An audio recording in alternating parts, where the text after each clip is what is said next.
ಪ್ರೀತಿಯುಳ್ಳ ದೇವಜನರೇ, ಬಿಡುಗಡೆಯ ನಾಯಕನಾಗಿರುವ ನಮ್ಮ ರಕ್ಷಕನಾದ ಯೇಸು ಕ್ರಿಸ್ತನ ಪರಿಶುದ್ಧವುಳ್ಳ ನಾಮದಲ್ಲಿ ನಿಮ್ಮೆಲ್ಲರನ್ನೂ ಸಮಗ್ರ ಸತ್ಯವೇದ ಅಧ್ಯಯನಕ್ಕೆ ಪ್ರೀತಿಯಿಂದ ಸ್ವಾಗತಿಸುತ್ತೇನೆ.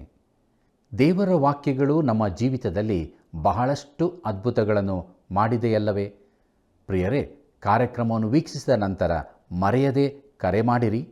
ಪ್ರಿಯರೇ, ಇಂದು ನಾವು ಲೂಕನು ಬರೆದ ಸುವಾರ್ತೆಯ 8ನೇ ಅಧ್ಯಾಯದ ಧ್ಯಾನದಲ್ಲಿ ದೆವ್ವಗಳ ವಿಷಯದಲ್ಲಿ ಬಹು ಗಂಭೀರವಾದ ವಿಷಯಗಳನ್ನು, ಯೇಸು ಮಾಡಿದ ಅದ್ಭುತ ಕಾರ್ಯಗಳು, ಆತನು ತನ್ನ ಮರಣ ಪುನರುತ್ಥಾನಗಳನ್ನು ಮುಂತಿಳಿಸಿದ್ದು ಎಂಬ ವಿಚಾರಗಳನ್ನು ಅಧ್ಯಯನ ಮಾಡಿ ದೇವರ ಆಶೀರ್ವಾದಗಳನ್ನು ಹೊಂದಿಕೊಳ್ಳೋಣ. ಕರ್ತನಲ್ಲಿ ನನ್ನ ಪ್ರಿಯ ಸಹೋದರ ಸಹೋದರಿಯರೇ, ದೇವರ ನಾಮಕ್ಕೆ ಸ್ತುತಿ ಸ್ತೋತ್ರವನ್ನು ಸಲ್ಲಿಸುತ್ತಾ ಯೇಸು ಕ್ರಿಸ್ತನ ಪರಿಶುದ್ಧ ನಾಮದಲ್ಲಿ ನಿಮ್ಮೆಲ್ಲರನ್ನು ವಂದಿಸುತ್ತಾ ಇಂದಿನ ಧ್ಯಾನಕ್ಕಾಗಿ ಬಹು ಪ್ರೀತಿಯಿಂದ ಸ್ವಾಗತಿಸುತ್ತೇನೆ. ನಮ್ಮ ಧ್ಯಾನವನ್ನು ಆರಂಭಿಸುವ ಹಾಗೆ ದಯಮಾಡಿ ನಿಮ್ಮ ಸತ್ಯವೇದದಲ್ಲಿ ಲೂಕನು ಬರೆದ ಸುವಾರ್ತೆ 8ನೇ ಅಧ್ಯಾಯ 28 ಹಾಗೂ 29ನೇ ವಚನಗಳನ್ನು ನನ್ನೊಂದಿಗೆ ಗಮನಿಸಿರಿ. ಅಲ್ಲಿ ನಾವು ಹೀಗೆ ನೋಡುತ್ತೇವೆ: ಅವನಿಗೆ ದೆವ್ವಗಳು ಹಿಡಿದಿದ್ದವು, ಬಹುಕಾಲದಿಂದ ಬಟ್ಟೆಯನ್ನೇ ಹಾಕಿಕೊಳ್ಳದೆ ಯಾವ ಮನೆಯಲ್ಲಿಯೂ ಇರದೆ ಸಮಾಧಿಯ ಗವಿಗಳಲ್ಲಿಯೇ ಇರುತ್ತಿದ್ದನು. ಇವನು ಯೇಸುವನ್ನು ಕಂಡು ಆರ್ಭಟಿಸಿ ಆತನ ಮುಂದೆ ಬಿದ್ದು ಮಹಾಶಬ್ದದಿಂದ, ಯೇಸುವೇ, ಪರಾತ್ಪರನಾದ ದೇವರ ಮಗನೇ, ನನ್ನ ಗೊಡವೆ ನಿನಗೇಕೆ? ನನ್ನನ್ನು ಕಾಡಬೇಡವೆಂದು ನಿನ್ನನ್ನು ಬೇಡಿಕೊಳ್ಳುತ್ತೇನೆ ಅಂದನು. ಯಾಕಂದರೆ ಈ ಮನುಷ್ಯನನ್ನು ಬಿಟ್ಟು ಹೋಗಬೇಕೆಂದು ಆತನು ಆ ದೆವ್ವಕ್ಕೆ ಅಪ್ಪಣೆ ಕೊಟ್ಟಿದ್ದನು. ಅದು ಬಹುಕಾಲದಿಂದ ಅವನನ್ನು ಹಿಡಿದಿತ್ತು. ಇದಲ್ಲದೆ ಅವನನ್ನು ಕಾವಲಲ್ಲಿಟ್ಟು ಸರಪಣಿಗಳಿಂದಲೂ ಬೇಡಿಗಳಿಂದಲೂ ಕಟ್ಟಿದ್ದರೂ ಅವನು ಆ ಬಂಧಗಳನ್ನು ಮುರಿದು ಹಾಕುತ್ತಿದ್ದನು ಮತ್ತು ಆ ದೆವ್ವ ಅವನನ್ನು ಅರಣ್ಯ ಪ್ರದೇಶಗಳಿಗೆ ಓಡಿಸುತ್ತಿತ್ತು ಎಂಬುದಾಗಿ. ಕರ್ತನಲ್ಲಿ ನನ್ನ ಪ್ರಿಯ ದೇವಜನರೇ, ದೆವ್ವವು ಯೇಸುಕ್ರಿಸ್ತನನ್ನು ಗುರುತಿಸಿದವು. ದೇವರು ಒಬ್ಬನೇ ಎಂದು ನೀನು ನಂಬುವವನು ಹಾಗೆ ನಂಬುವುದು ಒಳ್ಳೆಯದು. ದೆವ್ವಗಳು ಕೂಡ ಹಾಗೇ ನಂಬಿ ಹೆದರಿ ನಡುಗುತ್ತವೆ ಎಂದು ಯಾಕೋಬನ ಪತ್ರಿಕೆ 2ನೇ ಅಧ್ಯಾಯ 19ನೇ ವಚನದಲ್ಲಿ ನಾವು ನೋಡುತ್ತೇವೆ. ನೋಡಿರಿ, ಈ ದೆವ್ವಗಳು ದೇವರ ವೈರಿಗಳಾಗಿದ್ದು ಅವು ನ್ಯಾಯ ತೀರಿಸಲ್ಪಡುತ್ತವೆ. ಪ್ರಿಯರೇ, ದಯಮಾಡಿ ಗಮನಿಸಿರಿ. ದೂತರಲ್ಲಿ 2 ಗುಂಪುಗಳಿರುತ್ತವೆ. ಮೊದಲನೇದಾಗಿ ದೇವರೊಂದಿಗಿದ್ದುಕೊಂಡು ಆತನ ಸೇವೆಯನ್ನು ಮಾಡುವವರು. ಎರಡನೇದಾಗಿ ಆದಿಯಲ್ಲಿ ಸೈತಾನನೊಂದಿಗೆ ಪರಲೋಕದಿಂದ ದೊಬ್ಬಲ್ಪಟ್ಟವರು. ಈ ಎರಡನೆಯ ಗುಂಪಿನವರೇ ದೆವ್ವಗಳು ಅಥವಾ ದುರಾತ್ಮಗಳಾಗಿರುತ್ತಾರೆ. ನೋಡಿರಿ, ದೆವ್ವಗಳು ತಾವು ಪೀಡಿಸುವ ಮನುಷ್ಯನಿಂದ ಘೋರವಾದಂಥ ಮತ್ತು ಭಯಂಕರವಾದ ಕ್ರಿಯೆಗಳನ್ನು ಮಾಡುವಂತೆ ಪ್ರೇರೇಪಿಸುವವು. ಅವು ಆತ್ಮ ನಷ್ಟಪಡಿಸುವಂಥ ಕಾರ್ಯಗಳನ್ನು ಮಾಡುವಂತೆ ಜನರನ್ನು ಪ್ರೇರೇಪಿಸುವವು. ತಾಯಂದಿರು ತಮ್ಮ ಸ್ವಂತ ಕೂಸುಗಳನ್ನು ಕೊಲ್ಲುವುದನ್ನು, ಗಂಡಂದಿರು ತಮ್ಮ ಹೆಂಡತಿಯರನ್ನು ಕೊಲ್ಲುವುದನ್ನು ಹಾಗೂ ಮಕ್ಕಳು ತಮ್ಮ ಹೆತ್ತವರನ್ನು ಕೊಲ್ಲುವುದನ್ನು ನಾವು ಕೇಳಿದ್ದೇವಲ್ಲವೇ? ಇಂಥ ಕಾರ್ಯಗಳು ದುರಾತ್ಮನ ಪ್ರೇರಣೆಯಿಂದಲೇ ನಡೆಯುತ್ತವೆ.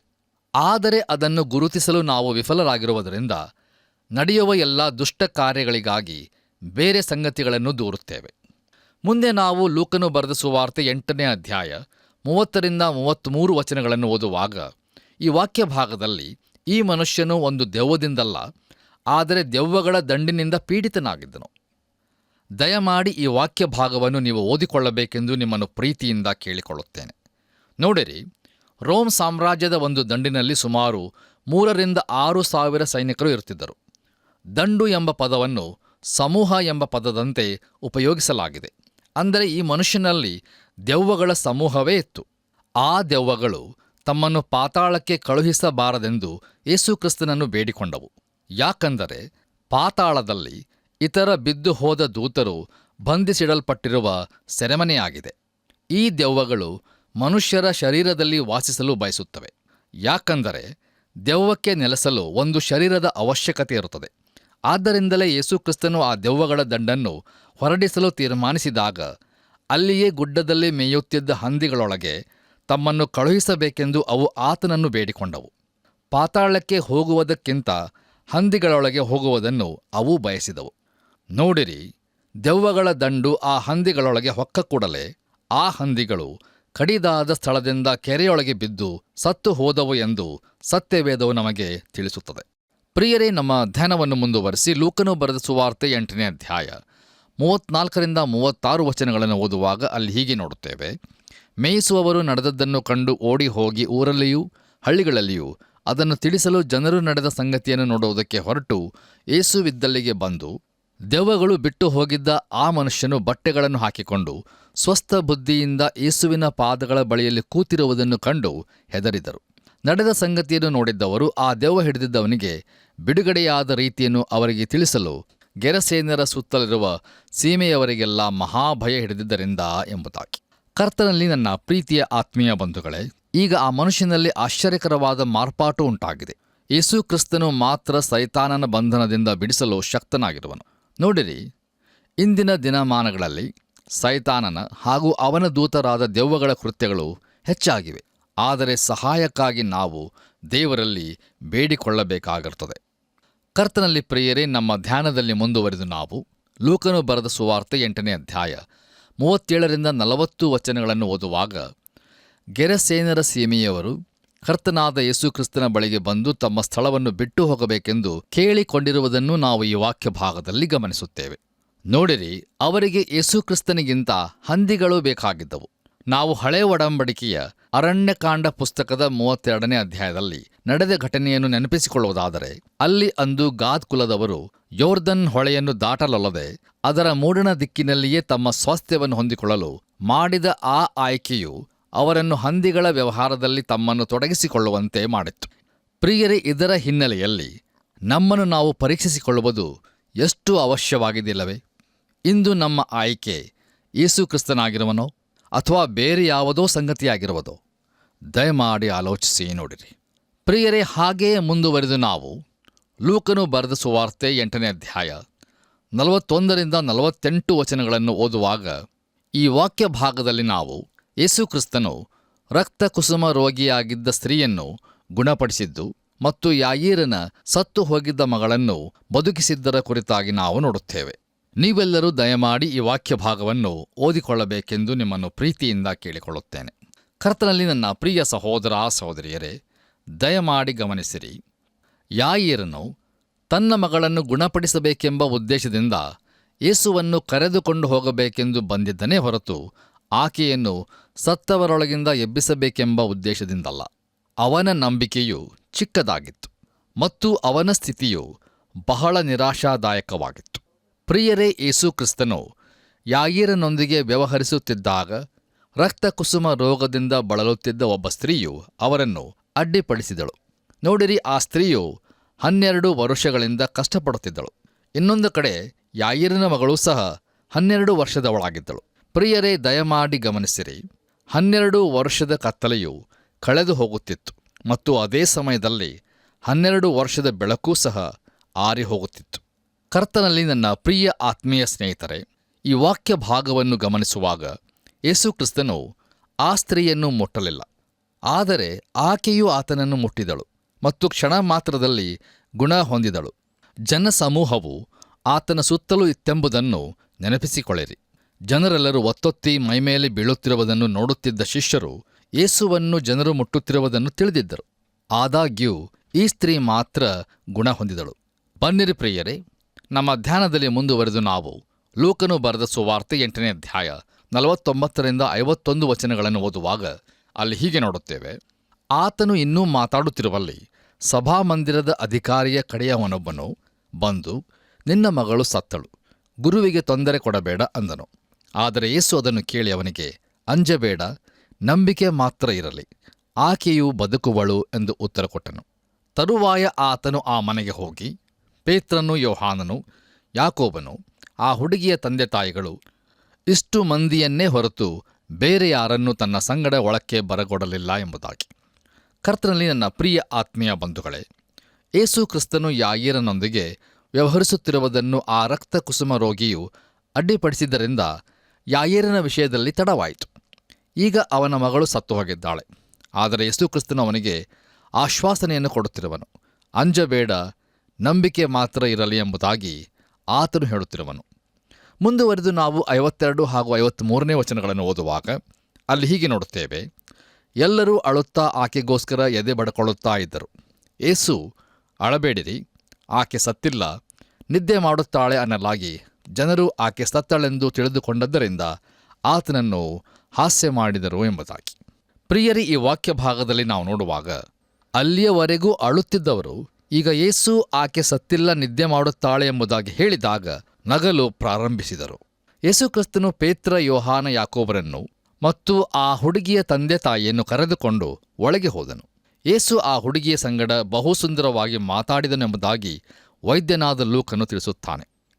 ಯೇಸು ಆಕೆಗೆ, ಅಮ್ಮಣ್ಣಿ, ಏಳು ಎಂದು ಕೂಗಿದನು.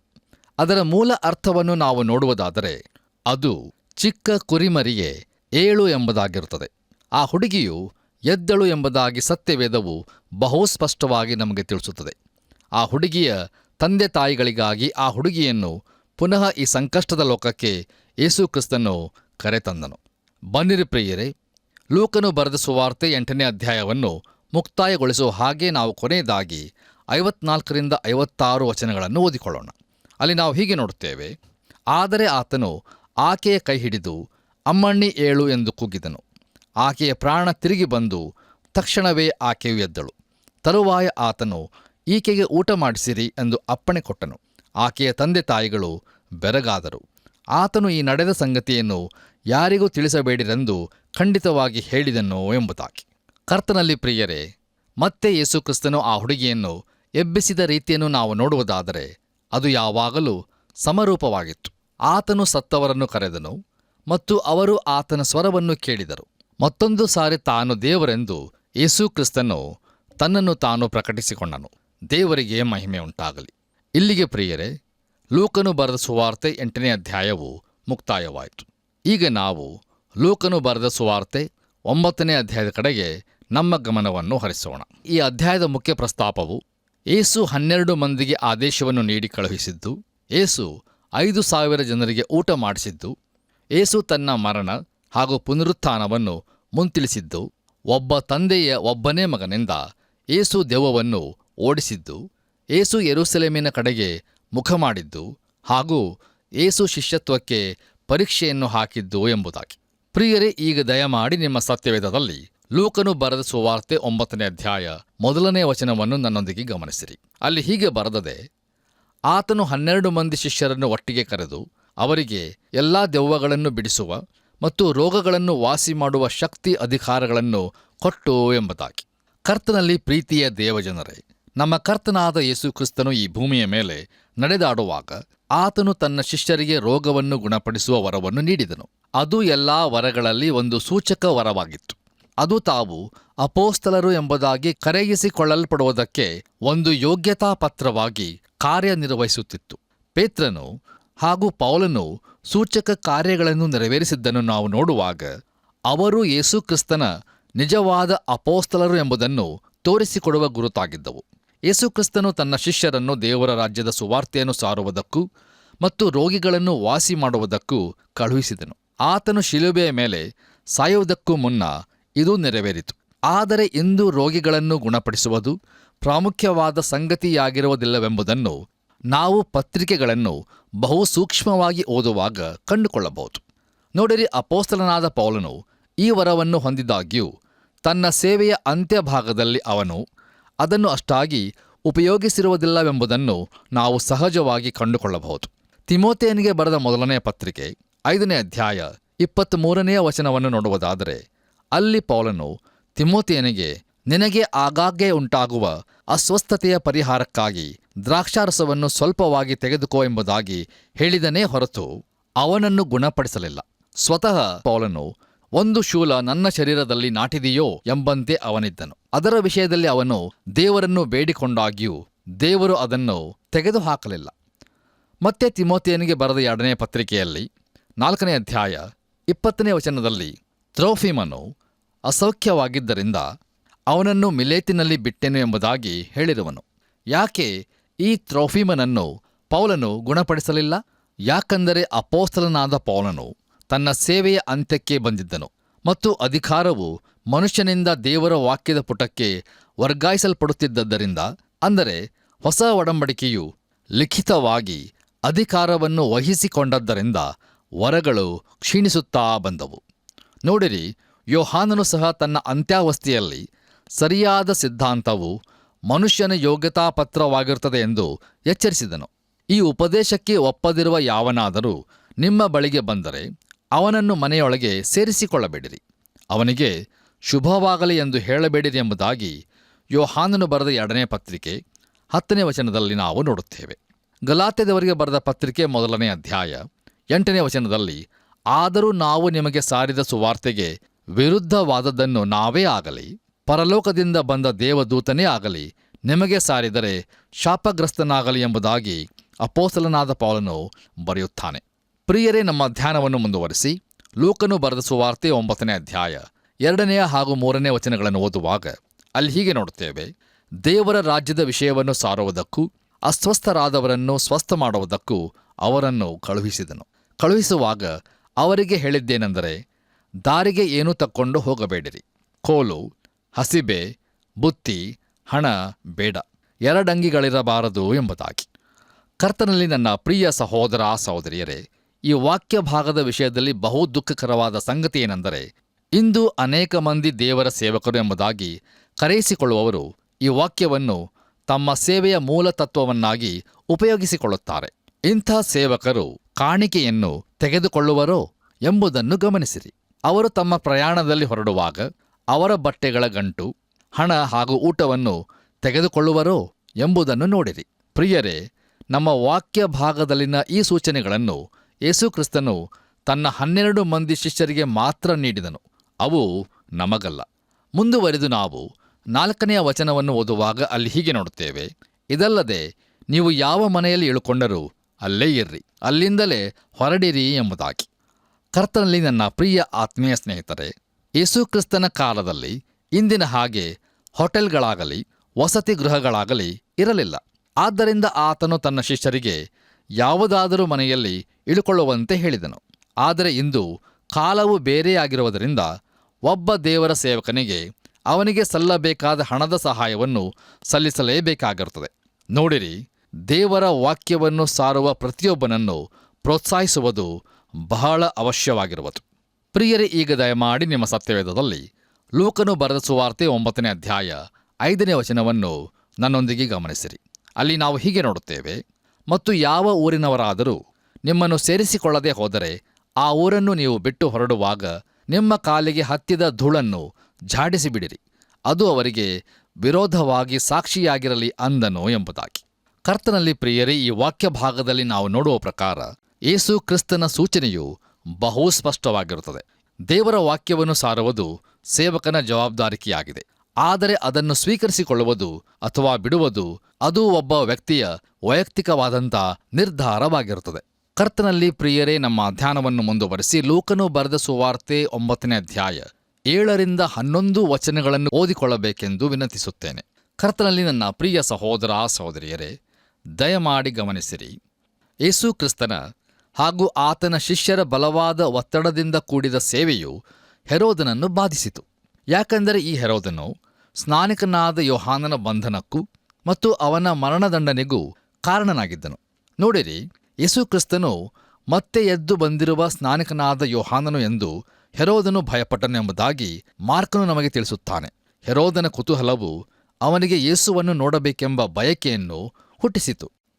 ಅಷ್ಟೇ ಅಲ್ಲದೆ ನಾವು ಮುಂದುವರೆದು ಈ ವಾಕ್ಯ ಭಾಗವನ್ನು ಗಮನಿಸುವಾಗ ಯೇಸು ಕ್ರಿಸ್ತನು 5,000 ಜನರಿಗೆ ಊಟ ಮಾಡಿಸಲಿಕ್ಕಿರುವುದಕ್ಕೆ ಹಿನ್ನೆಲೆಯನ್ನು ಸಿದ್ಧಗೊಳಿಸುತ್ತದೆ. ನೋಡಿರಿ, ಆತನು ತನ್ನ ಶಿಷ್ಯರನ್ನು ಒಂದು ಕಡೆಗೆ ವಿಶ್ರಮಿಸಿಕೊಳ್ಳುವುದಕ್ಕಾಗಿ ಕರೆದುಕೊಂಡು ಹೋಗಿದ್ದನು. ಆದರೆ ಅವರಿಗೆ ವಿಶ್ರಮಿಸಿಕೊಳ್ಳುವ ಅವಕಾಶವಿರಲಿಲ್ಲ. ಯಾಕೆಂದರೆ ನಿಶ್ಚಯವಾಗಿಯೂ ಜನರು ವಿವೇಕಶೂನ್ಯರಾಗಿದ್ದರು. ಮತ್ತು ಹೀಗಿರುವಾಗಲೂ ನಮ್ಮ ಕರ್ತನಾದ ಯೇಸು ಕ್ರಿಸ್ತನು ಅವರನ್ನು ಬಹು ತಾಳ್ಮೆಯಿಂದ ಸ್ವೀಕರಿಸಿಕೊಂಡನು ಮತ್ತು ಅವರಿಗೆ ಬೋಧಿಸಿದನು. ಅಷ್ಟೇ ಅಲ್ಲದೆ ರೋಗದಲ್ಲಿರುವವರನ್ನು ಆತನು ಸ್ವಸ್ಥಪಡಿಸಿದನು. ಆತನ ನಾಮಕ್ಕೆ ಸ್ತೋತ್ರವಾಗಲಿ. ಪ್ರಿಯರೇ, ನಮ್ಮ ಧ್ಯಾನವನ್ನು ಮುಂದುವರಿಸಿ ಲೂಕನು ಬರೆದ ಸುವಾರ್ತೆ 9ನೇ ಅಧ್ಯಾಯ 12 ಹಾಗೂ 13ನೇ ವಚನಗಳನ್ನು ಓದುವಾಗ ಅಲ್ಲಿ ಹೀಗೆ ನೋಡುತ್ತೇವೆ. ಹೊತ್ತು ಇಳಿಯುತ್ತಾ ಬಂತು. ಆ 12 ಮಂದಿ ಶಿಷ್ಯರು ಆತನ ಬಳಿಗೆ ಬಂದು, ಈ ಗುಂಪಿಗೆ ಅಪ್ಪಣೆ ಕೊಡು, ಇವರು ಸುತ್ತಲಿರುವ ಹಳ್ಳಿಪಳ್ಳಿಗಳಿಗೆ ಹೋಗಿ ಇಳುಕೊಂಡು ಊಟಕ್ಕೆ ಬೇಕಾದ ಪದಾರ್ಥಗಳನ್ನು ದೊರಕಿಸಿಕೊಳ್ಳಲಿ. ನಾವು ಇಲ್ಲಿ ಅಡವಿಯ ಸ್ಥಳದಲ್ಲಿ ಇದ್ದೇವಲ್ಲ ಎಂದು ಆತನಿಗೆ ಹೇಳಲಾಗಿ, ಆತನು ನೀವೇ ಅವರಿಗೆ ಊಟಕ್ಕೆ ಕೊಡಿರಿ ಅಂದನು. ಅದಕ್ಕವರು, ನಮ್ಮಲ್ಲಿ 5 ರೊಟ್ಟಿ 2 ಮೀನು ಹೊರತು ಹೆಚ್ಚೇನೂ ಇಲ್ಲ, ನಾವು ಹೋಗಿ ಈ ಜನರಿಗೆಲ್ಲ ಆಹಾರವನ್ನು ಕೊಂಡುಕೊಳ್ಳಬೇಕೋ ಅಂದರು ಎಂಬುದಾಗಿ. ಮುಂದುವರೆದು ನಾವು 14 ಮತ್ತು 15ನೇ ವಚನಗಳನ್ನು ಓದುವಾಗ ಗಂಡಸರೇ ಹೆಚ್ಚು ಕಡಿಮೆ 5,000 ಮಂದಿ ಇದ್ದರು. ಆಗ ಆತನು ತನ್ನ ಶಿಷ್ಯರಿಗೆ, ಇವರನ್ನು ಒಂದೊಂದು ಪಂಕ್ತಿಗೆ ಹೆಚ್ಚು ಕಡಿಮೆ 50 ಕೂಡ್ರಿಸಿರಿ ಎಂದು ಹೇಳಲು ಅವರು ಹಾಗೆಯೇ ಎಲ್ಲರನ್ನೂ ಕೂಡ್ರಿಸಿದರೋ ಎಂಬುದಾಗಿ. ಕರ್ತನಲ್ಲಿ ಪ್ರಿಯ ದೇವಜನರೇ, ಕೊನೆಗೂ ಅವರು ಯೇಸುಕ್ರಿಸ್ತನಿಗೆ ವಿಧೇಯರಾಗುವ ಸರಿಯಾದ ಸ್ಥಳದಲ್ಲಿ ಈಗ ಇದ್ದಾರೆ. ಹಾಗೆಯೇ ಮುಂದುವರೆದು ನಾವು ಲೂಕನು ಬರೆದ ಸುವಾರ್ತೆ 9ನೇ ಅಧ್ಯಾಯ 16 ಮತ್ತು 17ನೇ ವಚನಗಳನ್ನು ಓದುವಾಗ ಅಲ್ಲಿ ಹೀಗೆ ನೋಡುತ್ತೇವೆ. ಆಮೇಲೆ ಆತನು ಆ 5 ರೊಟ್ಟಿ 2 ಮೀನುಗಳನ್ನು ತೆಗೆದುಕೊಂಡು ಆಕಾಶದ ಕಡೆಗೆ ನೋಡಿ ಅವುಗಳನ್ನು ಆಶೀರ್ವದಿಸಿ ಮುರಿದು ಶಿಷ್ಯರ ಕೈಗೆ ಕೊಟ್ಟು, ಈ ಜನರ ಗುಂಪಿಗೆ ಹಂಚಿರಿ ಅಂದನು. ಅವರೆಲ್ಲರೂ ಊಟ ಮಾಡಿ ತೃಪ್ತರಾದರು. ಉಳಿದ ತುಂಡುಗಳನ್ನು ಕೂಡಿಸಲಾಗಿ ಅವು 12 ಪುಟ್ಟಿ ಆದವು ಎಂಬುದಾಗಿ. ಕರ್ತನಲ್ಲಿ ಪ್ರಿಯ ಆತ್ಮೀಯ ಬಂಧುಗಳೇ, ಮತ್ತಾಯನು, ಮಾರ್ಕನು ಮತ್ತು ಯೋಹಾನನು ಈ 5,000 ಜನರಿಗೆ ಊಟ ಮಾಡಿಸಿದ್ದರ ಸನ್ನಿವೇಶವನ್ನು ನಮೂದಿಸಿರುತ್ತಾರೆ. ದಯಮಾಡಿ ಗಮನಿಸಿರಿ. ನಮ್ಮ ಕರ್ತನಾದ ಯೇಸುಕ್ರಿಸ್ತನು ತನ್ನ ಶಿಷ್ಯರಿಗೆ ಅಸಾಧ್ಯವಾದದ್ದನ್ನು ಮಾಡುವಂತೆ ನೇಮಿಸುತ್ತಿದ್ದಾನೆ. ಆತನು ಯಾವಾಗಲೂ ಅಸಾಧ್ಯವಾದದ್ದನ್ನು ಆದೇಶಿಸುತ್ತಾನೆಂಬುದನ್ನು ಅವರು ಕಲಿಯಬೇಕಾಗಿತ್ತು. ಅವರೊಂದಿಗೆ ನಾವು ಸಹ ಕಲಿಯಬೇಕಾಗಿರುತ್ತದೆ. ನೋಡಿರಿ, ಆತನು ಕೆಲಸವನ್ನು ನೆರವೇರಿಸಲು ಸಂಕಲ್ಪಿಸುತ್ತಾನೆಂಬುದು ಬಹು ಸ್ಪಷ್ಟವಾದ ಕಾರಣವಾಗಿರುವುದು. ಆದಿಯಲ್ಲಿ ಮೀನುಗಳನ್ನು, ಹೊಲದಲ್ಲಿನ ಪೈರುಗಳನ್ನು ಉಂಟುಮಾಡಿದ ಸೃಷ್ಟಿಕರ್ತನು ಈಗ ತನ್ನ ಆಜ್ಞಾಯುಕ್ತವಾದ ಮಾತಿನಿಂದ ಜನಸಮೂಹಕ್ಕೆ ಊಟವನ್ನು ಸೃಷ್ಟಿಸಿದನು. ಇಂಥ ದೊಡ್ಡದಾದ ಜನಸಮೂಹವು ಬಹುಶಃ ಇದೇ ಮೊದಲನೇ ಸಾರಿ ಊಟದಿಂದ ತೃಪ್ತಿಪಡಿಸಲ್ಪಟ್ಟಿರಬಹುದು. ಪ್ರಿಯರೇ, ಗಮನಿಸಿರಿ, ಅಲ್ಲಿ ಉಳಿದ ತುಂಡುಗಳನ್ನು ಕೂಡಿಸಲಾಗಿ ಎಂಬುದಾಗಿ ನೋಡುವಾಗ ಅವು ತಿಂದು ಬಿಟ್ಟ ತುಣುಕುಗಳ ಬಗ್ಗೆ ಹೇಳುತ್ತಾ ಇಲ್ಲ, ಆದರೆ ಅವು ಇನ್ನೂ ಹಂಚದೇ ಉಳಿದಿರುವ ತುಂಡುಗಳಾಗಿರುವವು. ಹೌದು ಪ್ರಿಯರೇ, ದೇವರು ಯಾವಾಗಲೂ ಮಿಗಿಲಾದದ್ದನ್ನೇ ಕೊಡುತ್ತಾನೆ. ಆತನ ಪರಿಶುದ್ಧ ನಾಮಕ್ಕೆ ಸ್ತೋತ್ರವಾಗಲಿ. ಕರ್ತನಲ್ಲಿ ಪ್ರಿಯರೇ, ನಮ್ಮ ಧ್ಯಾನವನ್ನು ಮುಂದುವರೆಸಿ ಲೂಕನು ಬರೆದ ಸುವಾರ್ತೆ 9ನೇ ಅಧ್ಯಾಯ 18 22 ವಚನಗಳ ಈ ಭಾಗವನ್ನು ಓದುವಾಗ ಇಲ್ಲಿ ನಾವು ಪೇತ್ರನು ಯೇಸುವನ್ನು ಕ್ರಿಸ್ತನೆಂದು ಅರಿಕೆ ಮಾಡಿದ್ದು ಹಾಗೂ ಯೇಸು ಕ್ರಿಸ್ತನು ತನ್ನ ಮರಣ ಮತ್ತು ಪುನರುತ್ಥಾನವನ್ನು ಮುಂತಿಳಿಸಿದ್ದರ ಕುರಿತಾಗಿ ನೋಡುತ್ತೇವೆ. ನೀವು ದಯಮಾಡಿ ಈ ವಾಕ್ಯ ಭಾಗವನ್ನು ಓದಿಕೊಳ್ಳಬೇಕೆಂದು ನಿಮ್ಮನ್ನು ಪ್ರೀತಿಯಿಂದ ಕೇಳಿಕೊಳ್ಳುತ್ತೇನೆ. ಕರ್ತನಲ್ಲಿ ನನ್ನ ಪ್ರಿಯ ಸಹೋದರ ಸಹೋದರಿಯರೇ, ಈ ವಾಕ್ಯ ಭಾಗದಲ್ಲಿ ಮುಖ್ಯವಾದ ಪ್ರಶ್ನೆ ಏನೆಂದರೆ, ಯೇಸು ಯಾರಾಗಿದ್ದಾನೆ ಎಂಬುದಾಗಿ. ಜನರು ಆತನ ಕುರಿತು ಯಾವ ಅಂದಾಜು ಮಾಡುತ್ತಾರೆ ಎಂಬುದನ್ನು ತಿಳಿಯಲು ಆತನು ಬಯಸಿದನು. ನೋಡಿರಿ, ಆತನು ಈ ಪ್ರಶ್ನೆಯನ್ನು ಅವರಿಗೆ ಕೇಳಿದ್ದರ ಉದ್ದೇಶವು ಏನಾಗಿತ್ತೆಂದರೆ, ಅವರ ಯೋಚನೆಯಲ್ಲಿ ತಾನು ಯಾರಾಗಿರುವನು ಎಂಬುದನ್ನು ಸ್ಪಷ್ಟೀಕರಿಸುವುದೇ ಆಗಿತ್ತು. ಪ್ರಿಯರೇ, ಆತನ ವ್ಯಕ್ತಿತ್ವದ ಬಗ್ಗೆ ಬಹಳ ಗೊಂದಲವಿತ್ತು. ಆತನ ಕುರಿತಾದ ಎಲ್ಲ ಅಭಿಪ್ರಾಯಗಳು ಬಹು ಉನ್ನತವಾದವುಗಳಾಗಿದ್ದವು. ಆದರೆ ಅವೆಲ್ಲವೂ ಆತನು ಯಾರಾಗಿದ್ದಾನೆ ಮತ್ತು ಯಾರಾಗಿರುವನು ಎಂಬುದನ್ನು ನಿಲುಕಲು ಸಾಧ್ಯವಾಗುತ್ತಿರಲಿಲ್ಲ. ಮತ್ತಾಯನು ಬರೆದ ಸುವಾರ್ತೆ 16ನೇ ಅಧ್ಯಾಯ 16ನೇ ವಚನವನ್ನು ಓದುವಾಗ ಅಲ್ಲಿ ಪೇತ್ರನು ನೀಡಿರುವ ಪೂರ್ತಿಯಾದ ಹೇಳಿಕೆಯನ್ನು ನಾವು ಹೀಗೆ ನೋಡುತ್ತೇವೆ. ನೀನು ಬರಬೇಕಾಗಿರುವ ಕ್ರಿಸ್ತನು ಜೀವ ಸ್ವರೂಪನಾದ ದೇವರ ಕುಮಾರನು ಎಂಬುದಾಗಿ. ಪ್ರಿಯರೇ, ನಾವು ಹಾಗೇ ಮುಂದುವರೆದು ಈ ವಾಕ್ಯ ಭಾಗವನ್ನು ನೋಡುವಾಗ ಇಲ್ಲಿ ಯೇಸು ಕ್ರಿಸ್ತನು ಅವರನ್ನು ತಾನು ಸಮೀಪಿಸುತ್ತಿರುವ ಆತನ ಮರಣಕ್ಕಾಗಿ ಸಜ್ಜುಗೊಳಿಸುತ್ತಿರುವನು. ಆದರೆ ಪ್ರಿಯರೇ, ಒಂದು ವಿಷಯವನ್ನು ದಯಮಾಡಿ ಗಮನಿಸಿರಿ. ಅದೇನೆಂದರೆ, ಆತನು ತನ್ನ ಪುನರುತ್ಥಾನದ ವಿಷಯವನ್ನು ತಿಳಿಸದೆಯೇ ಕೇವಲ ತನ್ನ ಮರಣದ ಕುರಿತು ಹೇಳುವುದಿಲ್ಲ. ಹೌದು ಪ್ರಿಯರೇ, ಆತನ ಮರಣವು ಎಷ್ಟು ಸತ್ಯವೋ ಹಾಗೆಯೇ ಆತನ ಪುನರುತ್ಥಾನವು ಅಷ್ಟೇ ಸತ್ಯವಾಗಿದೆ. ದೇವರಿಗೆ ಮಹಿಮೆ ಉಂಟಾಗಲಿ. ಬನ್ನಿರಿ ಪ್ರಿಯರೇ, ನಾವು ಇಂದಿನ ಅಧ್ಯಯನವನ್ನು ಮುಕ್ತಾಯಗೊಳಿಸುವ ಹಾಗೆ ಕೊನೆಯದಾಗಿ ನಾವು ಲೂಕನು ಬರೆದ ಸುವಾರ್ತೆ 9ನೇ ಅಧ್ಯಾಯ 23 26 ವಚನಗಳನ್ನು ಓದುವಾಗ ಅಲ್ಲಿ ಹೀಗೆ ನೋಡುತ್ತೇವೆ. ಇದಲ್ಲದೆ ಆತನು ಎಲ್ಲರಿಗೂ ಹೇಳಿದ್ದೇನೆಂದರೆ, ಯಾವನಿಗಾದರೂ ನನ್ನ ಹಿಂದೆ ಬರುವುದಕ್ಕೆ ಮನಸ್ಸಿದ್ದರೆ ಅವನು ತನ್ನನ್ನು ನಿರಾಕರಿಸಿ ತನ್ನ ಶಿಲುಬೆಯನ್ನು ದಿನಾಲು ಹೊತ್ತುಕೊಂಡು ನನ್ನ ಹಿಂದೆ ಬರಲಿ. ತನ್ನ ಪ್ರಾಣವನ್ನು ಉಳಿಸಿಕೊಳ್ಳಬೇಕೆಂದಿರುವವನು ಅದನ್ನು ಕಳಕೊಳ್ಳುವನು. ಆದರೆ ನನ್ನ ನಿಮಿತ್ತವಾಗಿ ತನ್ನ ಪ್ರಾಣವನ್ನು ಕಳಕೊಂಡವನು ಅದನ್ನು ಉಳಿಸಿಕೊಳ್ಳುವನು. ಒಬ್ಬ ಮನುಷ್ಯನು ಲೋಕವನ್ನೆಲ್ಲ ಸಂಪಾದಿಸಿಕೊಂಡರೂ ತನ್ನನ್ನೇ ಕೆಡಿಸಿಕೊಂಡರೆ ಅಥವಾ ನಷ್ಟಪಡಿಸಿಕೊಂಡರೆ ಅವನಿಗೆ ಪ್ರಯೋಜನವೇನು? ಯಾವನು ನನಗೂ ನನ್ನ ಮಾತುಗಳಿಗೂ ನಾಚಿಕೊಳ್ಳುತ್ತಾನೋ ಅವನಿಗೆ ಮನುಷ್ಯಕುಮಾರನು ತನಗೂ ತನ್ನ ತಂದೆಗೂ ಪರಿಶುದ್ಧ ದೂತರಿಗೂ ಇರುವ ಪ್ರಭಾವದೊಡನೆ ಬರುವಾಗ ನಾಚಿಕೊಳ್ಳುವನೋ ಎಂಬುದಾಗಿ. ಕರ್ತನಲ್ಲಿ ನನ್ನ ಪ್ರಿಯ ಸಹೋದರ ಸಹೋದರಿಯರೇ, ಈ ವಾಕ್ಯ ಭಾಗದಲ್ಲಿ ಆತನು ರಕ್ಷಿಸಲ್ಪಡುವುದಕ್ಕಾಗಿ ನಿಯಮವನ್ನು ಹಾಕುತ್ತಿರುವುದಿಲ್ಲ, ಆದರೆ ರಕ್ಷಿಸಲ್ಪಟ್ಟವರ ಸ್ಥಾನವನ್ನು ಕುರಿತು ಆತನು ಹೇಳುತ್ತಿರುವನು. ಪ್ರಿಯರೇ, ಆತನು ಹೇಳುತ್ತಿರುವುದೇನೆಂದರೆ, ನನ್ನ ಕುರಿತು, ನನ್ನ ವಾಕ್ಯಗಳ ಕುರಿತು ನಾಚಿಕೆ ಪಡುವವನ ವಿಷಯದಲ್ಲಿ ಮನುಷ್ಯಕುಮಾರನಾದ ನಾನು ನಾಚಿಕೆ ಪಡುವೆನೋ ಎಂಬುದಾಗಿ. ಹಾಗಾದರೆ ಪ್ರಿಯರೇ, ಇಂದು ನಾವು ಎಂಥ ವಿಶ್ವಾಸಿಗಳಾಗಿದ್ದೇವೆ? ಈ ಸಮಯದಲ್ಲಿ ನಮ್ಮನ್ನು ನಾವು ಪರೀಕ್ಷಿಸಿಕೊಳ್ಳೋಣ. ನಾವು ಆತನನ್ನು ಒಪ್ಪಿಕೊಂಡು ಆತನನ್ನು ಸೇವಿಸಿ ಆತನನ್ನು ಮಾತ್ರ ಮಹಿಮೆಪಡಿಸಲು ಪ್ರಯತ್ನಿಸುವವರಾಗಿರುವೆವೋ? ಪ್ರಿಯರೇ, ನಾವು ಜೀವಿಸುತ್ತಿರುವ ಇಂದಿನ ದಿನಮಾನಗಳಲ್ಲಿ ಅದುವೇ ಬಹು ಪ್ರಾಮುಖ್ಯವಾದಂಥ ಸಂಗತಿಯಾಗಿರುವುದು. ದಯಮಾಡಿ ಆಲೋಚಿಸಿ ನೋಡಿರಿ. ಇಲ್ಲಿಗೆ ಪ್ರಿಯರೇ, ಇಂದಿನ ವಾಕ್ಯ ಧ್ಯಾನವು ಮುಕ್ತಾಯವಾಯಿತು. ತಂದೆಯಾದ ದೇವರು ನಿಮ್ಮನ್ನು ಹೇರಳವಾಗಿ ಆಶೀರ್ವದಿಸಲಿ. ನಮ್ಮ ಕರ್ತನಾದ ಯೇಸು ಕ್ರಿಸ್ತನ ಕೃಪೆಯು ಸದಾ ನಿಮ್ಮೊಂದಿಗಿರಲಿ. ಪ್ರಿಯರೇ, ಇಂದಿನ ಅಧ್ಯಯನದಲ್ಲಿ ದೆವ್ವ ಪೀಡಿತನಾದ ಮನುಷ್ಯನ ಜೀವಿತದ ಮಾರ್ಪಾಟು, ಯಾಯೀರನ ಮಗಳನ್ನು ಸತ್ತವರೊಳಗಿಂದ ಎಬ್ಬಿಸಿ ತಾನು ದೇವರೆಂದು ತಿಳಿಯಪಡಿಸಿದ್ದನ್ನು, ಆತನು ತನ್ನ ಮರಣ ಪುನರುತ್ಥಾನಗಳನ್ನು ತಿಳಿಸಿ 5,000 ಜನರ ಹಸಿವೆಯನ್ನು ನೀಗಿಸಿದ್ದನ್ನು ನಾವು ತಿಳಿದುಕೊಂಡೆವು. ಹೌದು ಪ್ರಿಯರೇ, ನಾವು ಕೂಡ ರಕ್ಷಿಸಲ್ಪಟ್ಟ ಕ್ರೈಸ್ತರಾಗಿ ಆತನ ವಾಕ್ಯಕ್ಕೆ ಅನುಸಾರವಾಗಿ ಜೀವಿಸಿ ಆತನನ್ನು ಮಹಿಮೆಪಡಿಸೋಣ. ಬನ್ನಿರಿ, ಪ್ರಾರ್ಥನೆ ಮಾಡೋಣ. ಕೃಪೆಯಲ್ಲಿ ಐಶ್ವರ್ಯವುಳ್ಳಂಥ ನಮ್ಮ ರಕ್ಷಕನಾದ ಯೇಸು ಸ್ವಾಮಿಯಲ್ಲಿ ತಂದೆಯಾದ ದೇವರೇ, ಬಿಡುಗಡೆಯ ಜೀವಿತದಲ್ಲಿ ನಾವು ನಿನ್ನಿಂದ ನಡೆಸಲ್ಪಡುವವರಾಗಿ ಆತ್ಮಭರಿತರಾಗಿ ಜೀವಿಸುವುದಕ್ಕೆ ನಮಗೆ ಸಹಾಯವನ್ನು ಅನುಗ್ರಹಿಸಬೇಕಾಗಿ ಬೇಡುವರಾಗಿದ್ದೇವೆ. ಈ ಲೋಕದ ಯಾವ ವಿಚಾರಗಳಿಗಾಗಿ ನಾವು ಒಳಗಾಗದಂತೆ, ಶರೀರ ಭಾವದ ಕರ್ಮಗಳಿಗೆ ಒಳಗಾಗದಂತೆ ದಿನೇ ದಿನೇ ಪರಿಶುದ್ಧತೆಯಿಂದ ಪರಿಶುದ್ಧತೆಗೆ ಸಾಗುವುದಕ್ಕೆ ನಮಗೆ ಸಹಾಯ ಮಾಡು. ಮಾತ್ರವಲ್ಲ, ಯಾರ್ಯಾರು ಇನ್ನೂ ಅಶುದ್ಧರಾಗಿ ಜೀವಿಸ್ತಾ ಇದ್ದಾರೋ ಅವರನ್ನು ಕರುಣಿಸಿ ನಿನ್ನ ವಾಕ್ಯವನ್ನು ಅವರಿಗೆ ಕಳುಹಿಸಿಕೊಡು.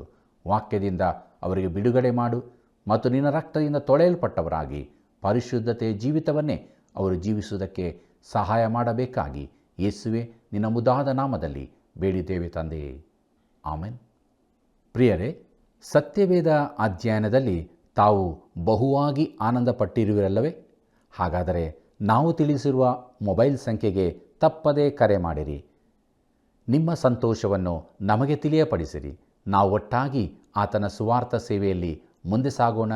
ತಿರುಗಿ ಭೇಟಿಯಾಗೋಣ. ವಂದನೆಗಳು.